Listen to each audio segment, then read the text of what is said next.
العالمين والصلاة والسلام على أشرف الأنبياء والمرسلين وعلى آله وصحبه أجمعين. سبحانك لا علم لنا إلا ما علمتنا إنك أنت العليم الحكيم. رب اشرح لي صدري ويسر لي أمري واحلل عقدة من لساني يفقهوا قولي. قال المصنف رحمه الله تعالى ونفعنا بعلومه في الدارين آمين.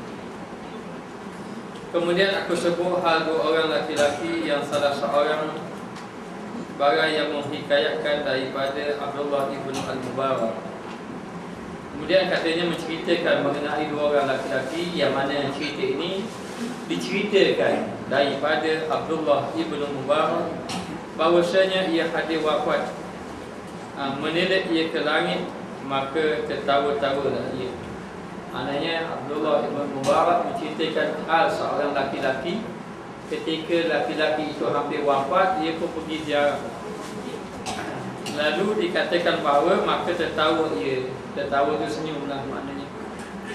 Maka berkata ia bagi umpama ini, maka beramal segala orang yang beramal dan aku dengar dan beramal segala orang yang beramal. Jadi nak beritahu, lalu dia mendengar kataan, dia kata ini adalah balasan bagi orang yang beramal. Jadi kalau orang yang beramal ketika hampir wafat, dia akan rasa gembira, kerana ketika itu dia akan berjumpa dengan Allah Subhanahu Wa Taala. Yang mana amal-amal ibadat yang dia lakukan itu dalam keadaan Allah Taala menerimanya. Menerimanya. Maka kalau orang yang beramal dengan amal soleh, dia mati ketika dia hampir wafat, dia rasa gembira. Tapi kalau orang itu tidak beramal dengan amal yang soleh, ketika itu dia merasa sangat-sangat takut. Bukan ketika hampir wafat, ketika hari sakaratul maut, sebelum pada itu pun dia sudah rasa takut untuk menghadap Allah Ta'ala, untuk berjumpa dengan Allah dalam keadaan dia ini kurang amalnya, kurang beribadat kepada Allah Subhanahu Wa Ta'ala. Lalu dikatakan bahawa aku dengar Imam Haramaini rahimahullah ta'ala, ia hikayat, dia menceritakan daripada Ustaz Abi Bakar rahimahullah ta'ala, dan cerita ini diambil daripada Ustaz Abu Bakar rahimahullah ta'ala. Berkata ia adalah bagiku taulan. Katanya dia ada seorang taulan. Taulan ini member, kawan. Dia ada seorang taulan, ada seorang kawan. Pada hari belajarku, dan mana ketika dia belajar, masa dia belajar dia ada seorang kawan seperjuangannya yang sama-sama belajar. Jadi bila seorang itu belajar, biasanya ada teman yang rapat, yang dia ini sama-sama belajar, mutalaah, menghafal sama-sama. Kerana kadang-kadang bila kita belajar, kita nak sahihkan ingatan kita akan suruh kawan kita dengar, ataupun kita minta kawan kita memperbetulkan kalau kita salah. Kawan kita pun begitu. Maka dia kata masa dia belajar dahulu, dia ada seorang kawan pada hari belajar tu, dan adalah ia permulaannya sangat banyak ijtihad. Dan dia ni pada permulaan belajar dah, mula-mula belajar dia sangat ijtihad. Ijtihad maknanya bersungguh-sungguh daripada belajar. Dia belajar bersungguh-sungguh, rajin dia belajar. Jadi kalau orang tu belajar, syarat dia mesti bersungguh-sungguh. Kalau orang tak bersungguh-sungguh, tak dapat ilmu. Jadi Allah Ta'ala akan beri mengikut kerajinan dia sebenarnya. Bahkan Nabi SAW bersabda, manjada wajada, siapa yang bersungguh dia dapat. Jadi kena bersungguh-sungguh lah. Orang dahulu bersungguh-sungguh, kadang-kadang malam tidak tidur. Kalau tidurnya bantainya buahnya. Buahnya tu dia parah sikit buat tidur. Kemudian tidur tak tidur atas katil macam hari ni. Tidur atas atas lantai saja. Bila guling saja terkejut, sambung hafal. Sambung hafal. Tidur tak banyak, 2-3 jam saja. Kalau tidur lama-lama sikit, Tok Guru datang dah. Maknanya bangun sebelum subuh, hafal dan sebagainya. Lalu dikatakan bahawa bersungguh-sungguh daripada belajar, lagi taqiyun, lagi dia bertakwa. Maknanya, yakni orang yang meninggalkan maksiat. Kerana bila belajar ini mesti tinggal maksiat. Kerana maksiat, orang yang ahli maksiat, ilmu tak lekat dengan dia sebenarnya. Sebab tu dia sebut Al-ilmu nurun la yuhda lil 'asi. Ilmu ini cahaya dan tidak diberi petunjuk kepada orang yang melakukan maksiat. Jadi kalau orang tu nak menghafal, nak belajar, nak jadi alim, nak jadi pandai dalam bab ilmu agama, dia kena jaga dirinya daripada maksiat. Imam Al-Ghazali, Imam Al-Syafi'i, satu ketika dia ini hafalnya lemah. Maka bila hafalnya lemah, syakautu ilal waqi', aku mengadu kepada waqi'. Waqi' ini nama guru dia. Dia mengadu pada guru dia. Dia kata, saya ini ansu'il hifzihi, tentang buruk hafalan saya. Saya ini biasa hafal 1 minit 3 lah, ni 1 minit 2 lah. Banyak dah tu maknanya. Tak macam kita 2 jam 1 lah. Jadi dalam keadaan macam itu, dia pun tanya guru dia, ansu'il hifzihi, tentang buruk hafalannya. Fa'arsyadani ila tarki ma'asi, kata gurunya menunjuk kepada aku agar meninggalkan maksiat. Dia kata, kamu ada buat benda ni? Tak ada. Ada tak mesej-mesej orang? Tak ada. Ke ada atas gambar-gambar orang? Tak ada. Dah macam mana ni? Facebook. Dah macam mana ni? Hafal dia ada. Rasa tak ada rasa. Mungkin tidak mustahil. Tidak, hafalan kamu kan kuat, tapi hari ni kenapa hafalan ni? Fikir punya fikir dia. Oh Allah, tersilap sekali. Kas sengaja tu. Tak sengaja. Dia berjalan, dia nak tundukkan pandangan, tiba-tiba terlihat kaki orang perempuan tadi. Kemudian ditiup angin, lalu terlihat betis. Subhanallah, alhamdulillah. Jadi dalam keadaan macam itu, dia teringat itulah. Itu pun bukan sengaja. Tidak sengaja. Katanya gurunya, sebab itulah menyebabkan hafalan kamu ini lemah. Maka dikatakan bahawa orang yang belajar ini kadang dia bersungguh-sungguh, lagi taqiyun, lagi dia ini bertakwa. Rajin, dan dia bertakwa dengan arti kata dia meninggalkan maksiat dan takut kepada Allah Ta'ala. Lagi banyak ibadat, dan dia juga banyak ibadat. Kalau dia itu belajar, dikuatkan dengan ibadat. Ibadat, banyakkan sembahyang. Kadang-kadang musim puasa bangun 22 ke 3 pagi, tapi tak berani agak takbir 2 rakaat. Mohon kepada Allah biar dimurahkan rezeki dibukakan pintu ilmu, dimudahkan jawab dan sebagainya. Maknanya, jadi nak beritahu, bila nak belajar juga kena rajin. Di samping rajin belajar ilmu, kena rajin buat ibadat. Di samping itu juga banyakkan berdoa kepada Allah. Saya dulu ada pengalaman masa saya belajar dahulu. Dulu masa belajar di pondok dulu, Tuhan bagi saya alhamdulillah, mana saya hafal sejam 2 jam boleh tidur awal. Sahabat saya tidur sampai ke pagi. Sampai ke pagi tidur apa pagi, hafal apa ke pagi. Jadi dia selalu kata sedar dia tu boleh tidur. Tapi kita memang hafal apa Tuhan bagi sungguh, cepat ingat dulu. Hafal. Jadi satu hari saya dengan kuasa tak apalah, saya ni mudah hafal, saya rasa. Jadi dalam keadaan macam tu, orang saya kata nak cuba sekali jaga sampai ke pagi. Jadi saya pukul 10 malam tak baca lagi, 11 malam tak baca lagi, 12 malam tak baca lagi. Kat 1 ke 2 baru start baca. Baru nak test sekali baca. Jadi saya pun hafal sampai ke pagi saya. Baca, hafal ke pagi. Sampai ke pagi tu, kira pagi esok pun relax, tak ada apa-apa. Esok tu pukul 9 pagi. Lepas main subuh terus tidur. Kalau tak tidur penipuan je. Lepas main subuh terus tidur. Tidur. Nasib baik orang gerak. Kalau orang tak gerak memang tak jawab biasa lah kita. Maknanya. Lalu orang pun bangun. Kita rasa sekejap sangat tidur. Kepala jadi pening. Lepas pada tu pergilah masuk WC, mandi-mandi, pakai pakaian, pergi masuk WC. Tengok fill in the blank sungguh dalam kepala. Isi depan kosong-kosong. Saya mikir apa saya hafal? 1-0, tak ada apa. Tak ada benda.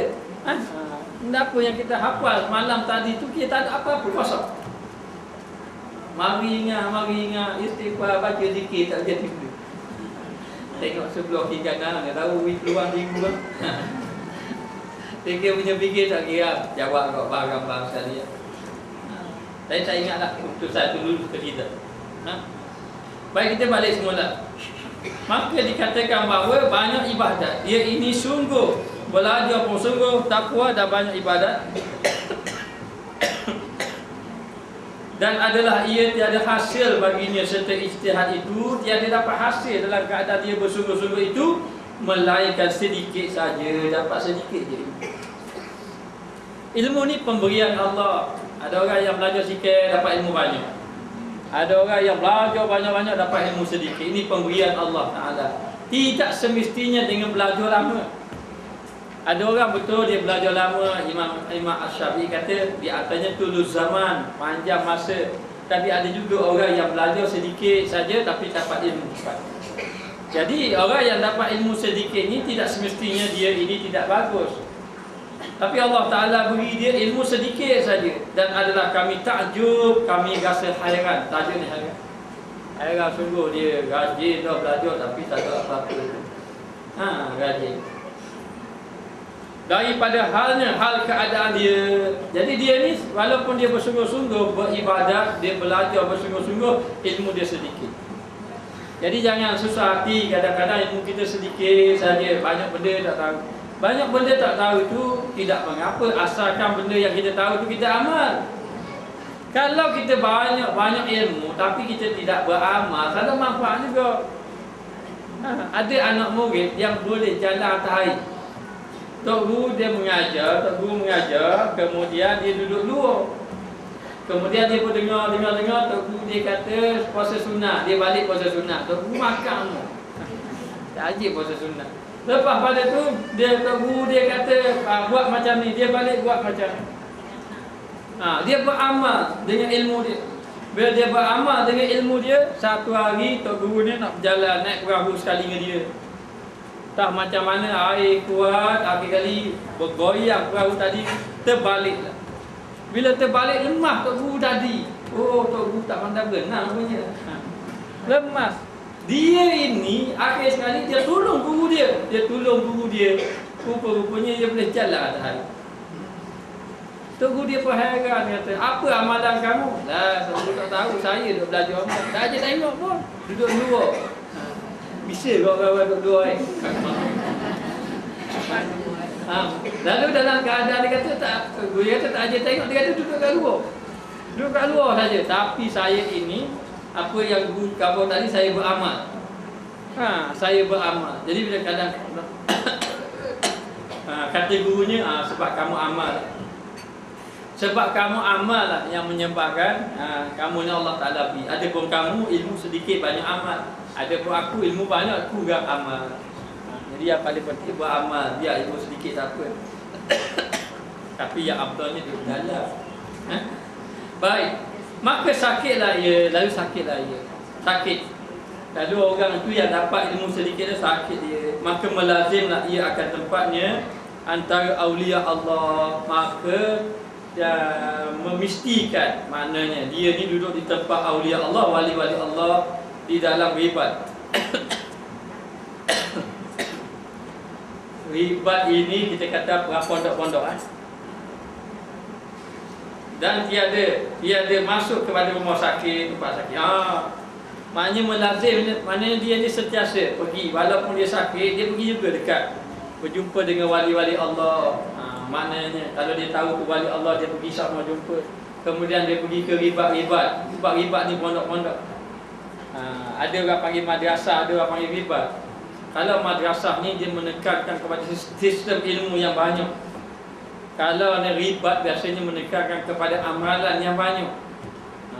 Maknanya, tapi bolehlah juga madrasah ribat itu sama saja dari segi sudut ilmu dan amal. Maka walaupun dia sakit, dia tambah pergi rumah sakit. Dia tambah pergi hospital lah dengan arti kata. Dia tidak mahu pergi, maka orang bawa dia walaupun dia sakit, dia pergi belajar, pergi jumpa wali Allah, pergi dekat madrasah, pergi dekat pondok-pondok, dia pergi belajar.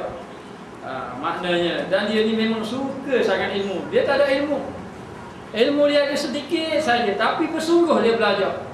Dan adalah ia bersungguh-sungguh serta sakitnya, dalam keadaan dia sakitnya, dia masih lagi bersungguh-sungguh dengan ilmu.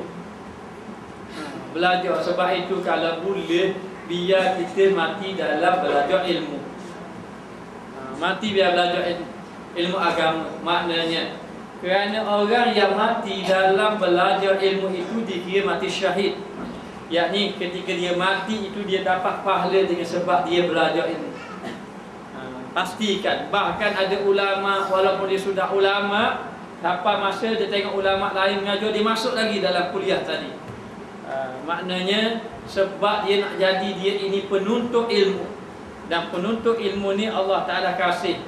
Dan dikatakan bahawa orang yang keluar menuntut ilmu ini, nanti malaikat akan lebarkan sayapnya. Nanti balik juga tengok atas kepala dah, aku ada. Maknanya lebarkan. Dan orang yang berjalan menuntut ilmu ni, Allah Ta'ala akan mempermudahkan perjalanannya ke syurga. Man salaka tariqan yaltamisu fihi 'ilman sahhalallahu laka bihi tariqan ila jannah.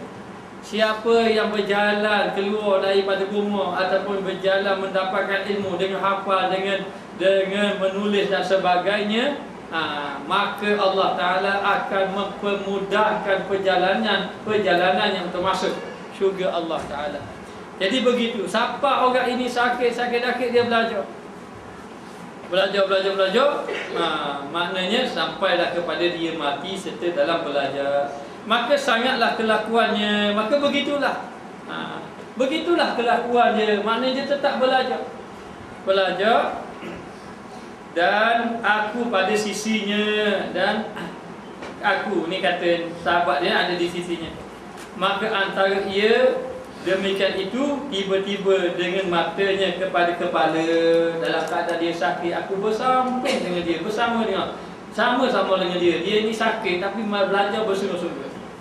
Lalulah ketika itu aku tengok masa dia hampir sakit, yang bersangat sakit, aku tengok matanya kepada langit. Maknanya matanya memandang ke langit, bukan matanya ke langit.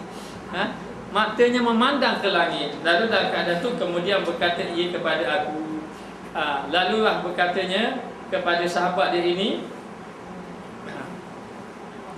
hai Ibnu Farraq, maka umpama ini bagi orang yang beramal, orang yang maka berbuat amal orang yang berbuat. Dan wafatlah ia pada ketika itu rahimahullah ta'ala. Allah Ta'ala merahmati dia. Lalu dalam keadaan macam itu, ketika dia sakit, walaupun sakit dia mari kuliah. Mari kuliah sampai peringkat memang dia sangat-sangat uzur, sakit, membawa kepada mati. Masa hampir dia nak mati tu, kawan dia duduk di sisi dia, tengok dia pandang ke langit. Dia pandang ke langit dalam penuh dengan kegembiraan, rasa suka. Lalu dia kata, beginilah balasan bagi orang yang beramal dengan amal yang saleh. Maka ketika itu wafatlah dia ketika itu dengan mendapat rahmat daripada Allah. Sebab itu orang yang belajar ni mati dalam belajar, dia akan dapat rahmat Allah. Tapi kena ingat, betulkan niat kita belajar itu, biar betulkan niat. Jangan kita belajar niat nak tengok orang lain tak betul. Tak betul orang ni, kita pun belajar je tujuan dia macam. Jangan kita belajar supaya nanti kita lebih baik pada dia, kita lebih hebat pada dia, nanti jadi penyakit ujub. Maknanya jangan kita belajar, dia ingat aku ni tak pandai sangat, aku belajar juga. Nanti dia tanya aku boleh jawab. Jadi tujuan dia untuk itu pun jangan juga. Kita belajar, yang pertama kita baiki diri kita, mana salah. Baiki diri kita. Bila dapat salah, oh lama ni saya buat tak betul. Mula baiki diri. Kemudian di samping itu kita nak cari redha Allah. Orang yang mencari redha Allah Ta'ala ni, dia tak terkesan pujian dan kejian. Orang nak kata dia kata, orang nak puji dia puji. Maka dia tak terkesan dengan puji.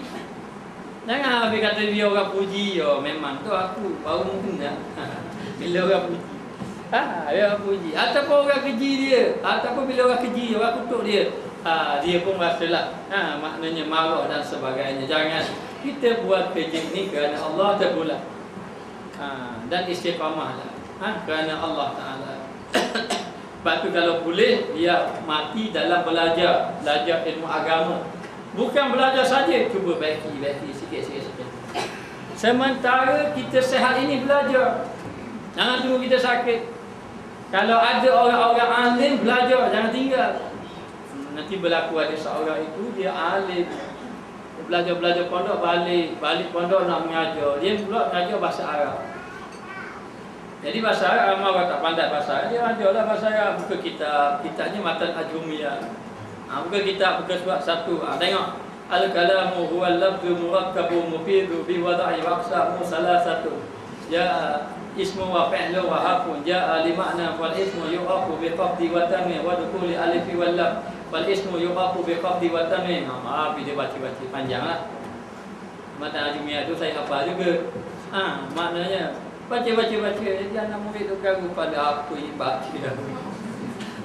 Kalau faham, terang tak faham. Memanglah mula-mula memang tidak faham. Saya belajar Matan Ajrumiyah tu saya hafal sampai habis, tapi saya tak faham apa saya hafal. Macam kakak tua je cakap apa khabar. Selamat malam. Kita mari pagi selamat malam ni. Saya tak tahu apa yang kata tau. Dah kita ajar selamat malam. Jadi kita belajar macam apa? Punya belajar pusing. Yang kedua baru nak faham sikit-sikit. Jadi bila dia ajar tu, dia guru tu ajar, anak murid lari sampai tak ada orang. Tinggal seorang. Seorang biarlah. Asal dia nak dengar je baca juga. Seorang tu pergi paling tu.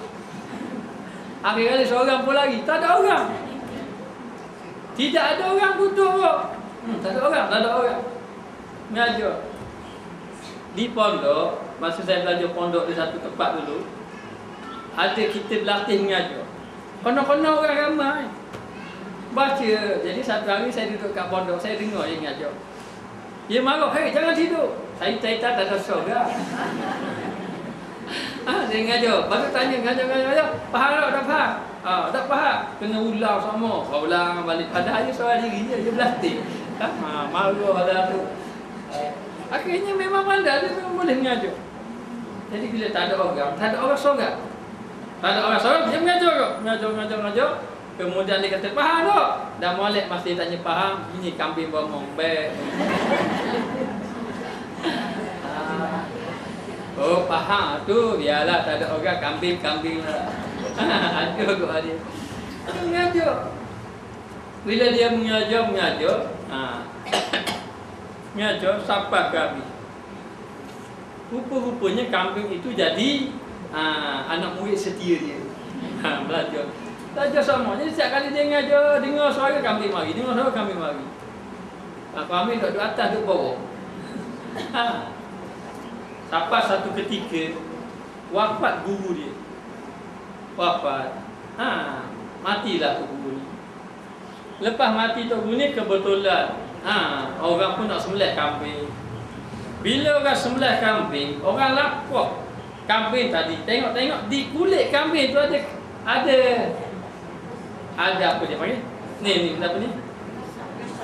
Tulisan. Ada tulisan. Tulisan itu rupa-rupanya kitab yang dibaca. Barakah. Kitab yang dibaca. Ketika itu menyesallah orang kampung. Allah, kalau aku tahu dulu orang ni alim, orang ni bakat, orang yang soleh, sampai kambing pun dapat keberkatan dia. Maknanya kalau ada nak belajar. Begitulah kita. Masa sehat-sehat ini belajar, mana ada orang belajar, jangan kita tinggalkan. Cerita tu nampak lucu, tapi sebenarnya ada pengajaran dia. Bukan saja-saja itu. Batu disuruh kita belajar, kerana apa? Kerana orang yang mati dalam belajar agama. Belajar agama bukan belajar jahit.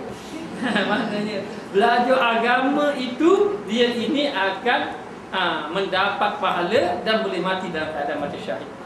Masalah ilmu banyak, ilmu sedikit, itu pemberian Allah. Ini pemberian Allah Ta'ala. Maka kita disuruh belajar, dan belajar tidak cukup dengan belajar, mesti kena amal. Amal setakat mana yang kita tahu, kita beramal. Kerana di sisi Allah, Allah Ta'ala memandang orang itu alim bukan duduk pada pandai baca kitab, bukan pandai perbahasan, bukan pandai jawab soalan, bukan itu saja. Tapi Allah Ta'ala memandang kepada orang yang beramal dengan ikhlas. dengan ilmu yang dia perolehi. Maka dikatakan bahawa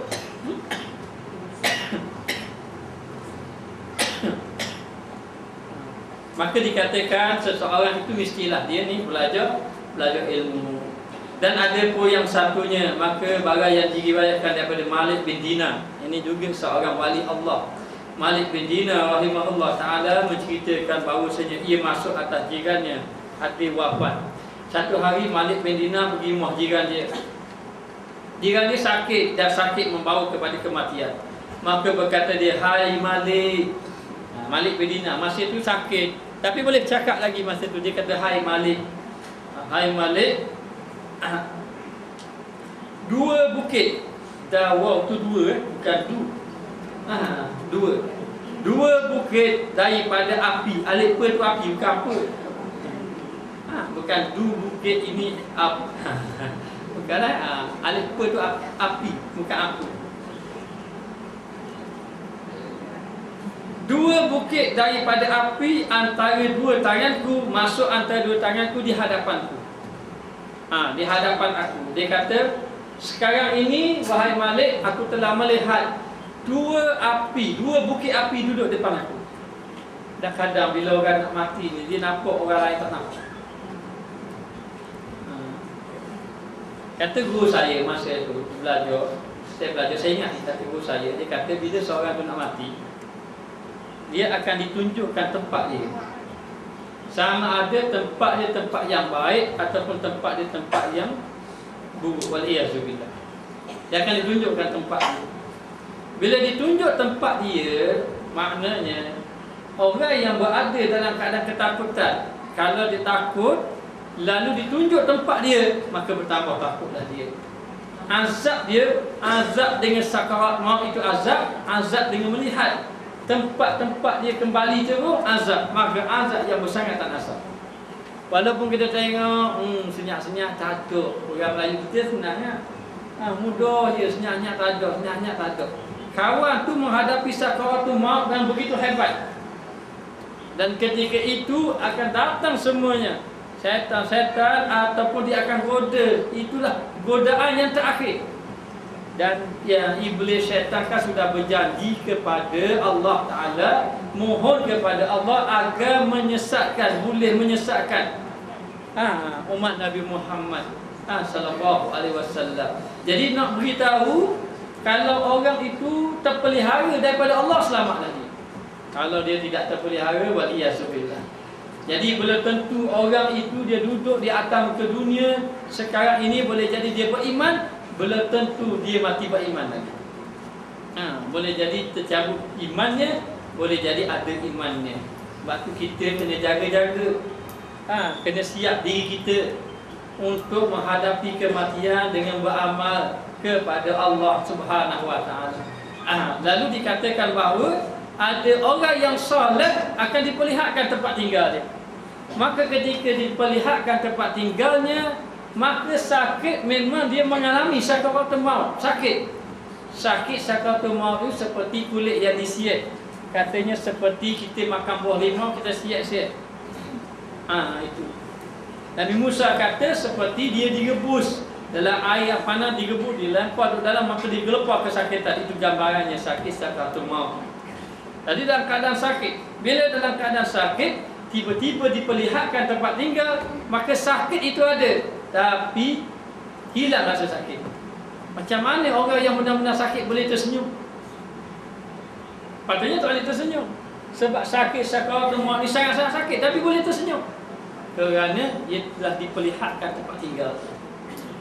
Tempat tinggal dia. Jadi nak beritahu dalam keadaan macam itu, diceritakan bahawa Malik bin Dinar dia jumpa jiran dia kata, "Hai Malik, aku telah lihat apa? Dua bukit api duduk di hadapan aku." Maka apa tu?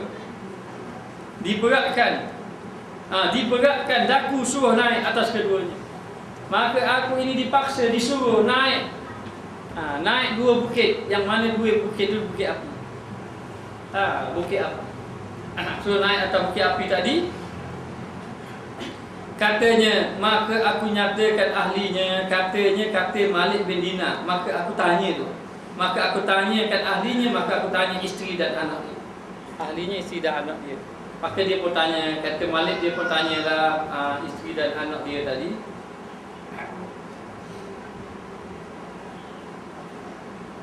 Maka aku tanyakan ahlinya. Maka berkata mereka itu adalah ia dua sukatan, dua timbangan. Kalau timbang, kalau guna dasi, biar betul je, belok. Jangan berat belah, biar dasi tu biar betul-betul. Jadi nak beritahu, dia kata dia ada dasi. Dasi, sukatan. Dia ada sukatan. Dia ada timbangan. Lalu dikatakan bahawa timbangan tadi dia guna. Dia guna tadi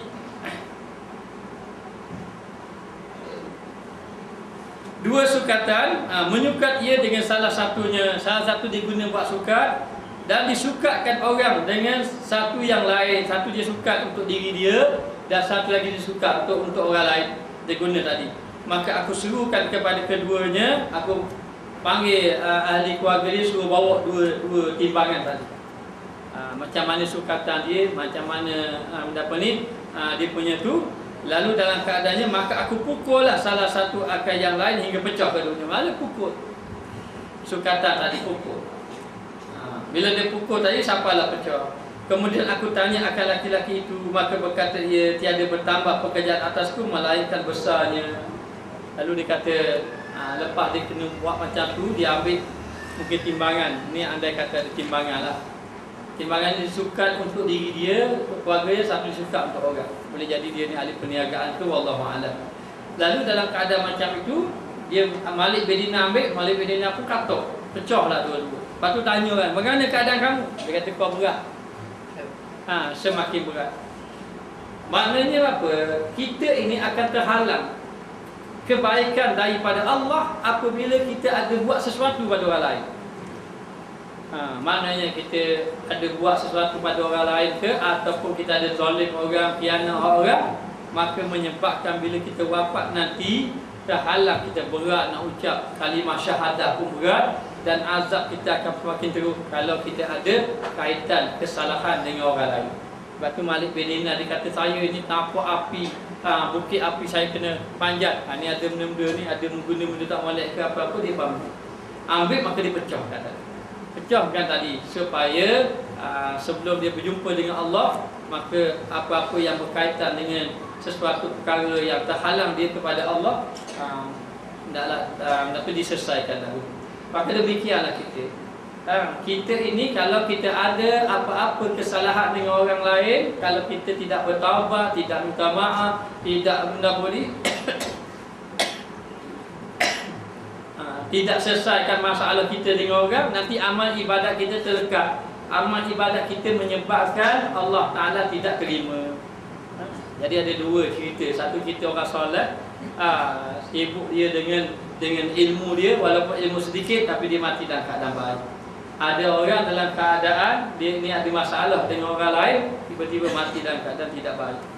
Kemudian dan ada pun kubur dan kelakuannya. Ini perkara yang lain pula mengenai kubur dan kelakuannya kemudian daripada mati. Ya, ini apa yang berlaku lepas daripada mati. Maka aku sebut padanya hal dua orang laki-laki.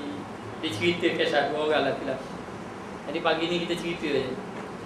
Dua orang laki-laki, barang yang menyebutkan daripada setengah orang yang salihin, yang telah diceritakan oleh orang-orang soleh. Orang-orang soleh cerita mengenai dua orang lelaki. Katanya, aku lihat akan Sufyanus Tsauri rahimahullah ta'ala. Maka dia berjumpa, dia melihat Sufyanus Tsauri, seorang ulama. Sufyanus Tsauri ini dia kuat amal ibadat dan dikatakan dia tak tidur malam beribadat. Orang lain malam tidur, dia berjaga, menangis, kerja dia menangis tiap-tiap malam. Dia juga orang yang soleh, dia juga orang yang alim, dan dia menghabiskan masa malamnya dengan ibadat kepada Allah Ta'ala. Dan ketika dia nak mati, anak murid dia datang dekat ramai-ramai anak murid dia datang. Ketika itu hampir-hampir dia nak wafat, dia menangis. Lalu anak murid tanya, wahai tuan guru, kenapa tuan guru menangis? Sedangkan tuan guru ini orang yang soleh, banyak amal ibadat. Dia mengatakan bahawa dia tidak ada amal yang amalnya yang sedikit pun dia bimbang takut Allah Ta'ala, tak terima amal ibadat dia. Sebab itu orang yang soleh, dia berasa dia tak ada amal walaupun dia banyak amal. Orang yang tak ada amal, dia rasa dia banyak amal, memang dia tak banyak amal. Dia berasa dia banyak amal. Penyakit kita ni penyakit perasan. Ayah nak buang penyakit perasan. Rajin rasa perasan, rajin rasa baik. Lalu dalam keadaan tu jumpalah Malik bin Dinar. Malik bin Dinar tu jumpa di mana? Jumpa dalam mimpi. Pada tidurku, yakni di dalam mimpi. Dalam mimpi seorang lelaki cerita, dia kata dalam mimpi aku berjumpa dengan Malik bin Dinar. Jadi kadang-kadang kita bermimpi dengan orang yang sudah mati. Mimpi dengan orang yang sudah mati boleh jadi kita akan menyusuli dia tak lama lagi. Allah, sakit dulu. Satu hari saya kuliah di Masjid Putih. Lepas daripada isyak tu saya balik, tak tahu poci datang tahan saya. Tiba-tiba dia menangis. Saya rasa takutlah Ustaz. Kenapa? Saya mimpi arwah ayah saya. Mimpi arwah ayah saya. Berapa kali? Ada dalam 3 kali. Nak tanya sikit Ustaz, ke saya nak pergi dah? Ingat nak kata memang dah, nak gitu aja. Ke saya nak pergi dah? Saya kata dah. Kalau ye pun takkan kata ye. Macam doktor kata mu tak lama dah, takkan doktor nak kata gitu. Saya kata dah. Sebenarnya mungkin ayah kita yang telah meninggal dunia tu dia ingat pada kita. Jadi dia suruh kita ni buat amal ibadat banyak-banyak. Kalau buat amal ibadat tu hadiah-hadiahlah ke dia. Dia ingat ni, dia ingat kita ni. Maknanya lepas tu dia suruh kita buat amal ibadat. Dia buat cerita pula ke. Maknanya duduk lagi tak? Duduk lagi. Tadi betul. Dia mari jumpa orang yang mati. Kadang-kadang memang tandanya begitu. Kadang-kadang juga sebagai peringatan kepada kita supaya kita ni disuruh amal ibadat. Ataupun dia memang ingat pada kita supaya kita ini memberi hadiah kepada dia, membaca Fatihah dan sebagainya. Lalu dalam keadaan macam tu,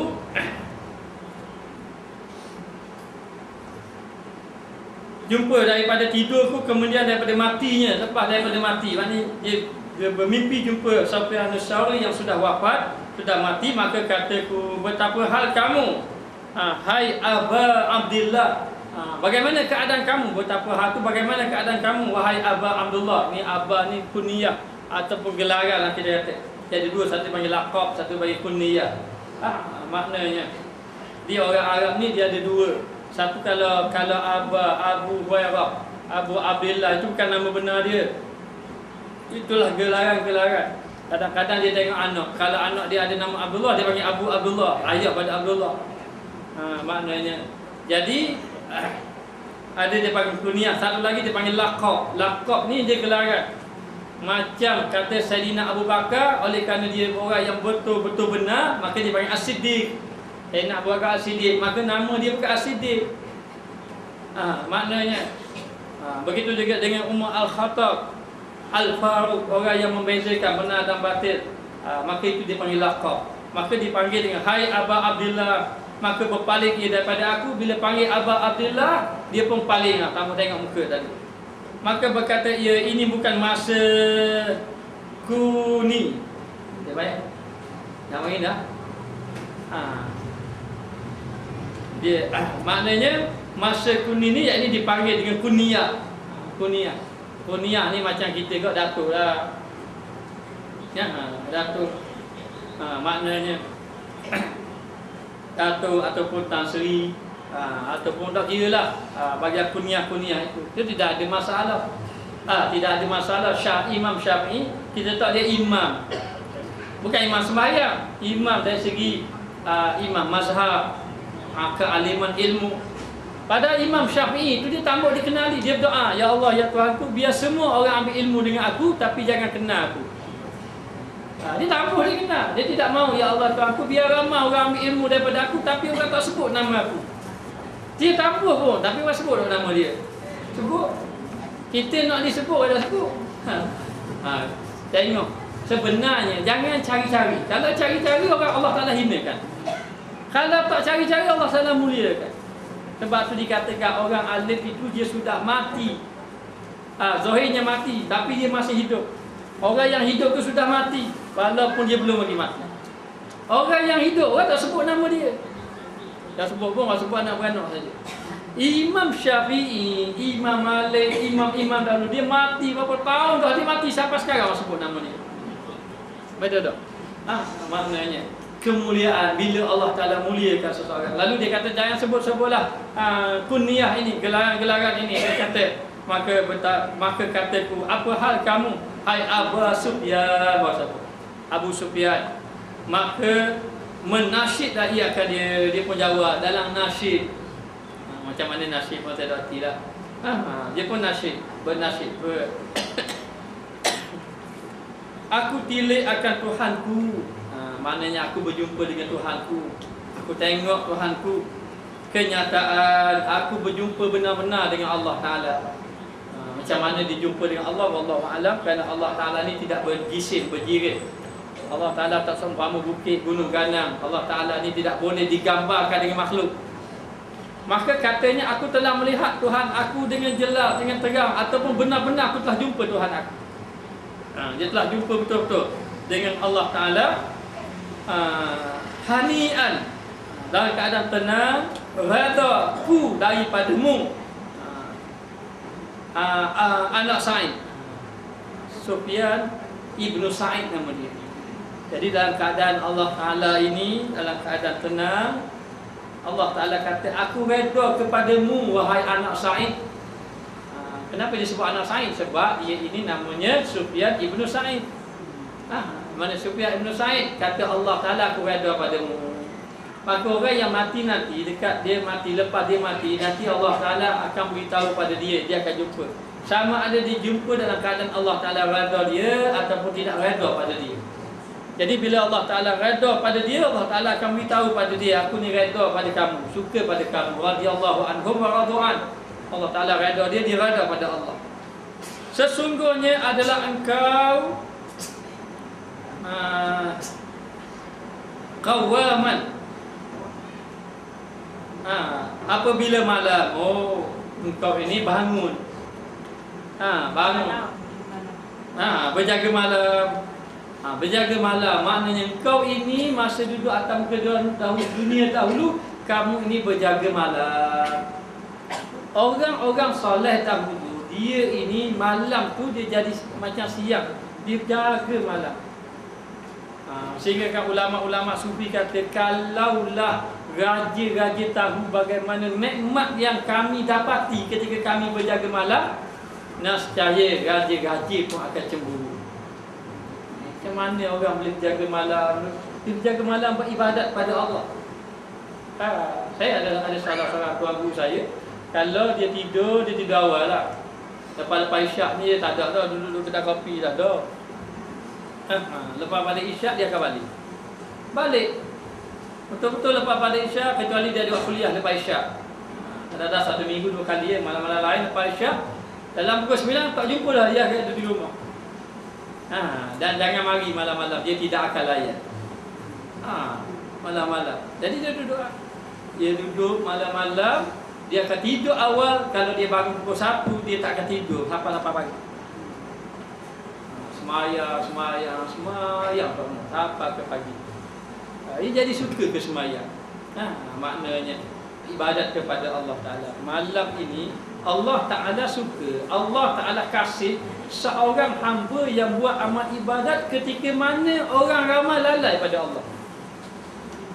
Sebab tu sembahyang pada waktu malam ini dia paling afdal. Sebab apa? Ketika tu orang banyak lalai. Orang yang berjaga pun bukan ada yang berjaga. Kalau dia berjaga beribadat sembahyang malam bagus. Kalau dia berjaga tengok bola tak ada manfaat. Maknanya, jadi nak beritahu ketika orang lain lalai, dia beribadat, maka Allah Ta'ala kasih. Ketika orang lain tak minta, dia minta. Macam ginilah contoh, kalau benda ada, ramai sangat minta, sikit-sikit orang. Maknanya, tapi bila dia tak ada orang, kita seorang je minta, takkan dapat banyak. Sebab itu anugerah. Kenapa rahsia ulama-ulama, orang-orang soleh doanya makbul? Sebab dia banyak doa malam-malam hari. Doa malam-malam hari, mereka berjaga malam, mereka menangis malam-malam hari. Sehingga kan dikatakan dalam satu hadis, di antara orang yang mendapat lindungan arsy Allah Ta'ala ialah apabila seorang itu berjaga malam seorang diri, mengingatkan dosanya, lalu dia menangis seorang diri, mengalir air matanya kerana takut kepada Allah Ta'ala. Di ketika malam hari, dia akan mendapat lindungan arsy Allah Ta'ala di negeri akhirat. Jadi Sufyan Tsauri ni amalan dia jaga malam.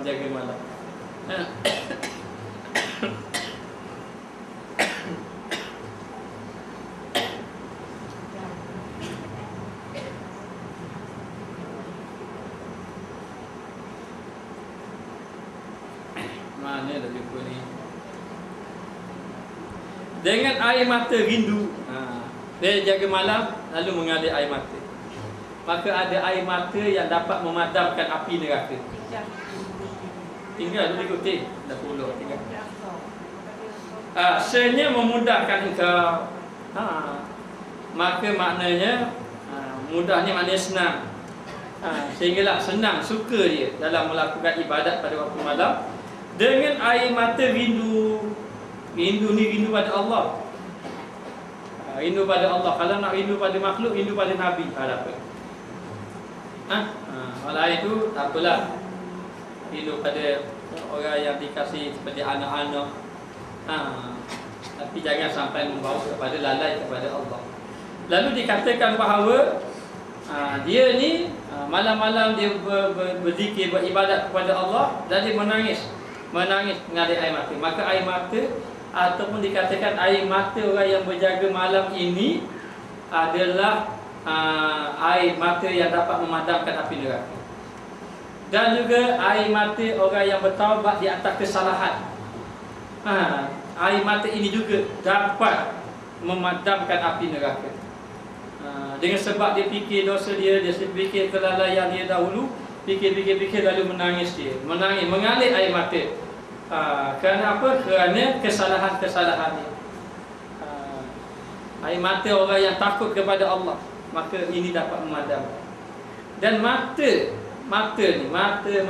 yang menyebabkan selamat daripada api neraka, yakni mata yang berjaga malam beribadat pada Allah. Mata yang kurang tidur maknanya dia ini sampai pucat muka, kurang tidur tu beribadat kepada Allah Ta'ala. Yang kedua, mata yang tidak melihat kepada perkara-perkara yang diharamkan oleh Allah. Mata ini juga tidak akan diazabkan oleh Allah Ta'ala. Dan yang ketiga, mata yang memandang kejadian-kejadian Allah lalu rasa takut pada Allah. Tengok bukit rasa takut, tengok gunung ganang rasa takut, rasa guru saja. Kita tak tengok bukit, putih semua jalan, ambil gambar. Ini gambar itu saja, tak ada rasa takut. Maknanya. Lalu katanya menangis dengan air mata rindu dan hati yang amit. Hati yang amit, maka hati yang sentiasa bergantung kepada Allah. Maka apabila olehmu pilih apa mahligai, ambil Allah. Ambil. Maka ambil olehmu, pilih apa mahligai yang engkau kehendak akan dia. Maka kata Allah, hai Sufyan Tsauri, pilihlah mahligai apa yang kamu nak tadi. Ambillah mahligai mana yang engkau kehendaki, maka ziarahlah akan aku, kamu boleh ziarah aku. Maknanya bersamping dengan Allah. Bukan Allah Ta'ala dudukkan malaikat pergi ziarah, itu tidak. Kita bab ketuhanan ni, bab Allah, kita tak boleh sabitkan sedikit pun Allah Ta'ala ini dengan makhluk. Yang kita kata Allah Ta'ala duduk di langit, itu ada makhluk, ada bertempat kali. Jadi walaupun Allah Ta'ala kata ziarah aku, bila ziarah tu kita tak boleh bayang, oh Allah Ta'ala duduk situ dalam malaikat, maka Sufyan pergi ziarah Allah. Allah Ta'ala tidak bertempat. Nabi Muhammad berjumpa Allah di Sidratul Muntaha, lalu diberilah sembahyang 50 waktu, lepas tu diulang alik jadi 5 waktu. Maka kita pun bayang, oh Allah Ta'ala duduk di Sidratul Muntaha, itu pun syirik kepada Allah. Kerana Allah Ta'ala ini dia tidak boleh satu sedikit pun disandarkan dengan makhluk. Laisa kamitslihi laisa kamitslihi syai'un, Allah Taala tak sama dengan seumpamanya makhluk. Jadi walaupun dia kata ziarah aku, kamu boleh ziarah aku, duduk malika mana-mana boleh ziarah aku, bukan Allah Taala bertempat, tapi dia ini berdampingan dengan Allah, sentiasa hatinya bersama dengan Allah Taala. Maka bahawasanya aku tiada ba'id, kata Allah, aku tidak jauh. Allah Taala tidak jauh, Allah Taala dekat. Wa idza sa'alaka ibadi anni fa inni qarib. Apabila hamba aku minta kepada aku sesuatu, maka sesungguhnya aku ini hampir. Allah Taala ni hampir. Hampir macam mana? Wa nahnu aqrabu ilaihi min hablil warid. Sesungguhnya kata Allah, kami ini hampir kepada kamu lebih daripada orang tekak kamu. Allah Taala dorang hampir dengan kita. Mana tekak itu dah. Maknanya Allah Taala bersama dengan kita. Macam TV hijau kan? TV mana? Di hatiku. TV mana dah? TV hijau. Maknanya di hatiku. Ada TV duduk di hati. Perasaan yang kita bersama dengan Allah Ta'ala. Itu gambarannya. Maka Allah Ta'ala kata, aku tidak jauh dengan kamu, aku dekat dengan kamu. Kasih Allah Ta'ala kepada hamba Allah yang saleh. Dan laki-laki yang kedua, bahawa yang disebut setengah ulama. Ni yang kedua, ni yang pertama ni orang saleh. Yang kedua disebut oleh setengah ulama, dilihat pada tidurnya. Dia jumpa orang mati dah, tengok dalam tidur beruban warnanya, rambutnya telah beruban. Boleh jadi baru mati, tiba tengok mimpi, tengok rambut dia telah beruban warnanya. Nabi kata dia ini beruban dengan sebab surah apa saya lupa dah. Surah Hud dah, kalau tak silap. Surah Hud dan juga saudara-saudaranya. Kalau salah tolong betul lah. Tapi kata kita baca surah Hud dan juga surah yang lain menyebabkan rambut Nabi berubat. Dan rambut Nabi berubat ini kerana fikir umat. Sebab kalau orang banyak fikir, dia cepat ubat. Cepat ubat. Kalau tak ada ubat tu, dok malah mikir. Maknanya tak juga, tak gitu kadang-kadang jadi. Ada juga orang ni banyak mikir kerana banyak masalah. Pas satu masalah fikir-fikir banyak ubat. Dan ubat ini makruh cabut. Maknanya dan ubat ni biar dia ubat, biar ingat kemati sikit ke rambut putih. Zaman Saidina Umar dahulu ada orang lelaki dia rambut serba putih tapi nak kahwin dengan perempuan. Jadi kalau nampak putih sangat, nampak tua dah, maka orang ni nampak muda, maka dia celuk wanita. Dia celuk jadi wanita. Bila wanita orang pun tengok, oh jangan juga dah buat nikah lah. Nikah lah. Bila nikah tak macam mana lelaki tak dimandi. Mandi-mandi gugur rambut wanita. Bila habis mandi pun tengok tu isteri terkejut, Allah jadi tua. Serta-merta. Sekali mata jadi tua, terkejut dia. Maknanya. Lepas tu mengadulah pada Saidina Umar dan Saidina Umar marah. Lalu Saidina Umar mempasakkan perkahwinan tersebut. Lalu dikata berubah warnanya dan dibelenggu tangannya. Atau diletakkan tangannya pada tengkuknya. Tangan duduk kat tengkuk, macam mana duduk kat tengkuk tu Allahu a'lam. Amal dia belah belakang ke belah depan ke, tak tahu lah. Lalu letakkan tu dibelenggu pada tengkuknya, maka dikatakan baginya, apa diperbuat Allah Ta'ala akan nikah. Dia kata, dah kamu ni siapa uban tu, siapa tangan dekat tengkuk tu, apa yang Allah Ta'ala buat pada kamu. Maka menasyidkan dia, akan dia nasyid juga. Dia pun bernasyid. Apa dia kata? Telah berpaling pergi masa kami bermain-main dengan dia. Masa yang kami bermain-main telah berlalu pergi. Apakah daya masa tak akan kembali, kata pengantin. Jadi nak beritahu, dah kepergilah masa-masa. Kita ni memang dah masa kita datang ke dunia, kita rasa Allah, maknanya banyak benda yang kita buat ataupun kita rasa tak apa-apa, tidak ada apa-apa. Tapi bila kita mati nanti, kita rasa sangat-sangat rugi. Sangat-sangat rugi. Dan kalau kita dapat bangkit, memang kita nak buat amal ibadat pada Allah. Lalu dikatakan bahawa masa telah lepas, sebab Allah Ta'ala beri hidup sekali, dan hidup sekali itu untuk beramal. Sebab tu Nabi kata, tani khamsan qabla khamsin. Kamu rebut 5 perkara sebelum datang 5 perkara. Waktu sihat kamu sebelum sakit kamu. Sihatuka qabla saqamika. Masa sihat kamu sebelum datang masa sakit kamu. Dan masa kosong kamu. Fararuka qabla sughlika. Masa kosong kamu sebelum sampai masa sibuk. Kadang-kadang kita waktu kosong, kita relax-relax, tak ada apa-apa. Bila tak ada apa-apa, maka datang waktu sibuk. Waktu sibuk susah lah. Waktu sibuk susah lah. Kalau baru kahwin, contoh je ni, baru kahwin, kosong ni tak ada apa. Mana boleh pergi belajar, tapi tak pergi belajar lagi. Ada anak, sibuk dengan anak. Nanti ada anak besar sibuk dengan cucu pula. Tak pergi belajar. Kalau pening gitu. Pening gitu. Maka masa kosong kita sebelum datang waktu sihat kita. Rina uka qabla faqrika, waktu kaya kamu sebelum datang waktu susah. Aduh, kaya ni kita nak impak lah sebelum datang waktu susah. Dan yang keempat, syababuka qabla haramika, waktu muda kamu sebelum datang waktu tua. Waktu muda ni adalah waktu kita nak buat amal ibadat banyak-banyak, masa tengok gagah. Maknanya, tapi tengok-tengok ibadat orang tua, gagah ada orang muda. Nak main terawih, mana ada orang muda? Orang muda 8 rakaat kumpul lagi lah, kadang-kadang 4 kumpul tu.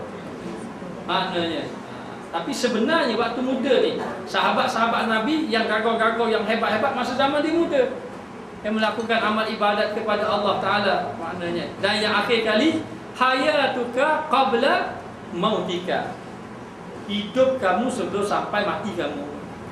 Itulah jalan kita perlu beramal kepada Allah Subhanahu Wa Ta'ala. Lalu dikatakan bahawa sudah habis dah masa aku bermain-main, dan ini zaman dengan kami dipermainkan akan dia. Dan inilah masa kami dipermainkan pula. Masa kami pula dipermainkan, maknanya ketika itu dia dapati bahawa dia sudah tidak ada amal. Dan hal dua orang yang lain keduanya, salah seorang diriwayatkan bahawasanya setengah daripada orang yang solehin berkata, ada cerita, adalah bagiku anak, ada seorang anak mati syahid, maka tiada aku lihat akan dia di dalam tidurku. Dia tak pernah mimpikan anak dia yang mati syahid, melainkan pada satu malam dia bermimpi jumpa anak dia. Malam matinya Umar bin Abdul Aziz rahimahullah ta'ala, matinya Sayyidina Umar bin Abdul Aziz. Dia ini seorang khalifah yang sangat-sangat adil. Zaman dia adil, sehingga kan harta melimpah ruah. Masyarakat zaman dia itu cakap bab ibadat, tak ada cakap bab perniagaan walau duduk di pasar. Ni zaman Umar bin Abdul Aziz, semua cakap bab ibadat. Maknanya, sehingga kan dikatakan zaman Umar bin Abdul Aziz yang mengembala kambing itu adalah serigala. Serigala tolong jaga kambing.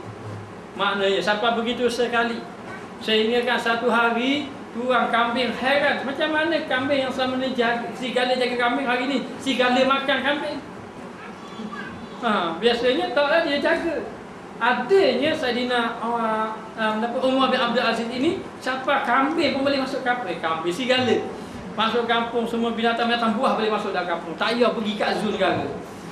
Maknanya boleh. Dikatakan binatang-binatang semua boleh masuk. Dan dikatakan harta melimpah ruah. Orang kaya susah hati, siapa nak ambil duit saya ni? Dia pergi rumah ke rumah, ketuk pintu, ambillah pitinya, saya bagi 1,000.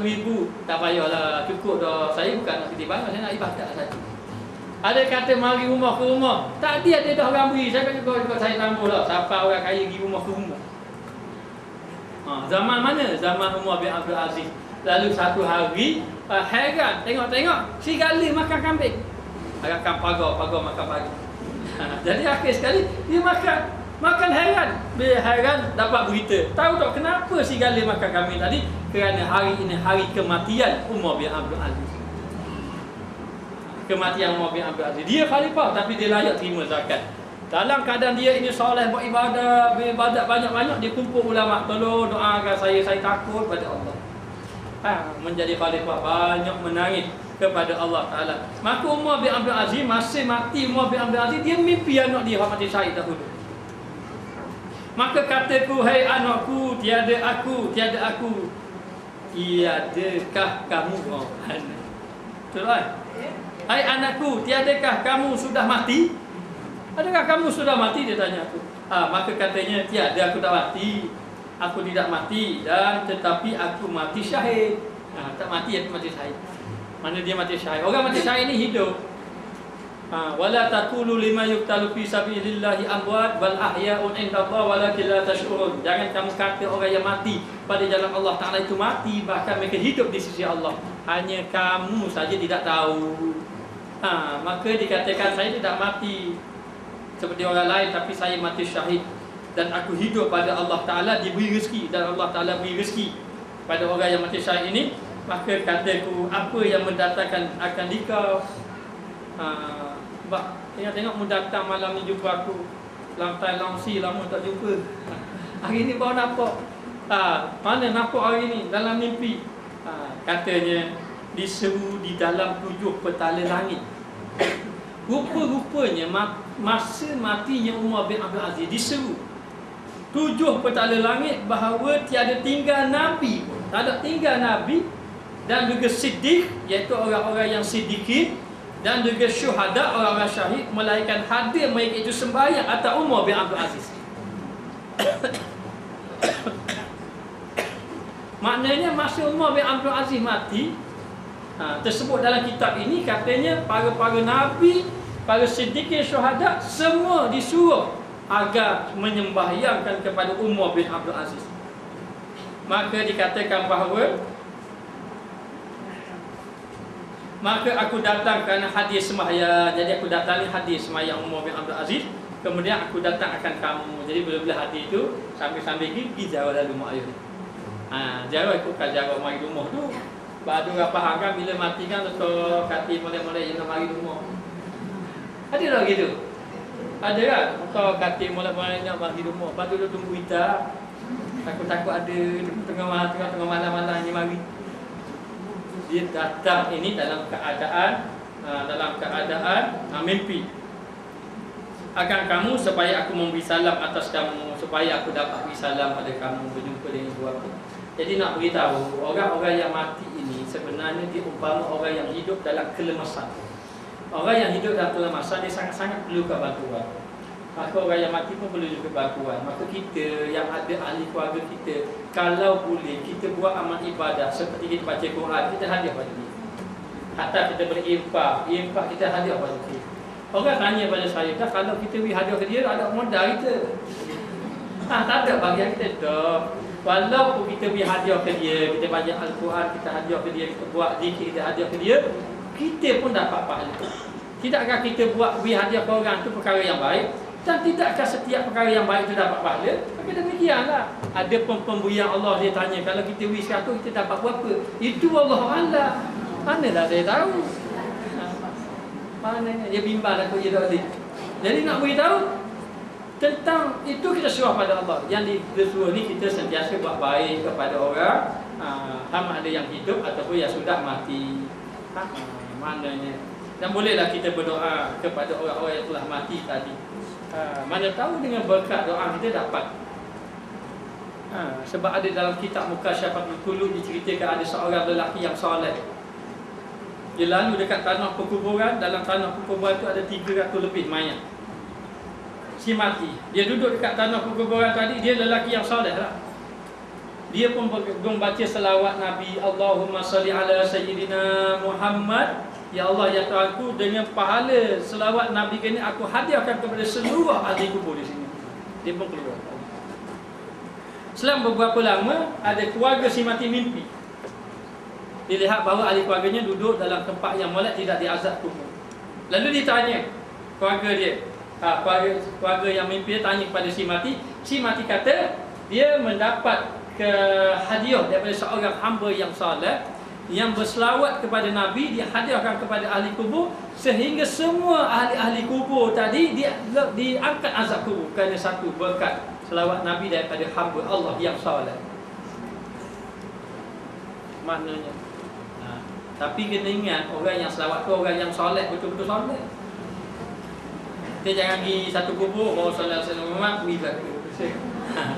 kita biar soleh betul, biar kita soleh, baru hadiah pada si mati itu. Ini tercatat dalam kitab Mukasyafatul Qulub. Maka demikian menunjukkan orang yang rajin selawat ni akan jadi orang yang soleh. Kemudian bila dia soleh, baru dia boleh tolong orang-orang yang telah mati. Maka demikianlah kita ni disuruh melakukan kebaikan dan juga disuruh kita agar beramal agar kita selamat nanti apabila kita berjumpa dengan Allah Subhanahu Wa Taala. Wallahu a'lam.